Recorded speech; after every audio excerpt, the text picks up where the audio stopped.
Sifting for the truth requires intellect. I have nothing new to teach the world, wrote Mahatma Gandhi. Truth and nonviolence are as old as the hills. All I have done is to try experiments in both on as vast a scale as I could. Growing up in India, as I grappled with diverse aspects of life and immersed myself in the panoply of the land's culture, literature, and philosophy, I tried to understand what Gandhi meant by the above comments. In this pursuit, I visited and revisited Gandhi's autobiography, The Story of My Experiments with Truth. The truth that is the easiest to deal with is personal truth, and it defines happiness when what you think, what you say, and what you do are in harmony. Without facade, prevarication, and tergiversation, truth has clear contours and sits proudly and fearlessly for all to see. Gandhi's life was an open book, and he was not ashamed to admit to his missteps and miscalculations, nor reticent to examine them in the full light of honesty and sincerity. He understood that the trajectories of external truths were inaccessible, impossible to absorb or to communicate unless one stood at the epicenter of personal truth. To illustrate these points, let me take up the recently concluded presidential election.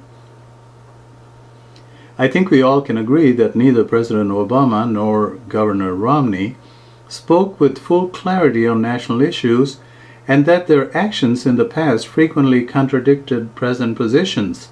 Hence, it was difficult to put a true measure on the state of the economy, the unemployment crisis, and the reach of proposed tax plans. It was also difficult to pin down the direction and impact of various economic policy initiatives that the President and the Governor were touting, and the benefits that would accrue from them. The same clouds hung over foreign affairs.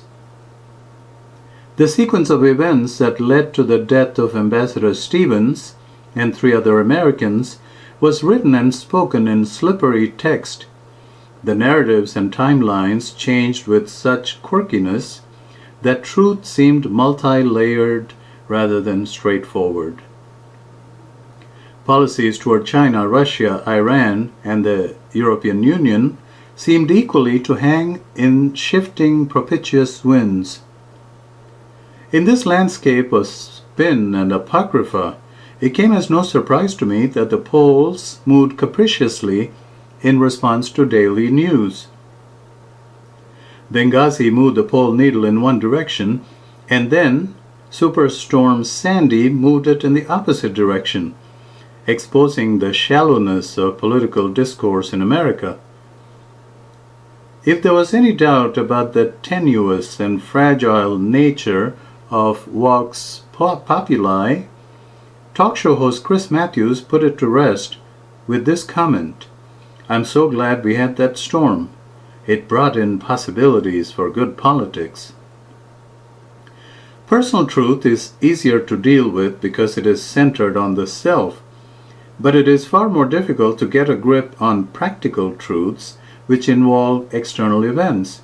Here, one must have the capacity to look past propaganda.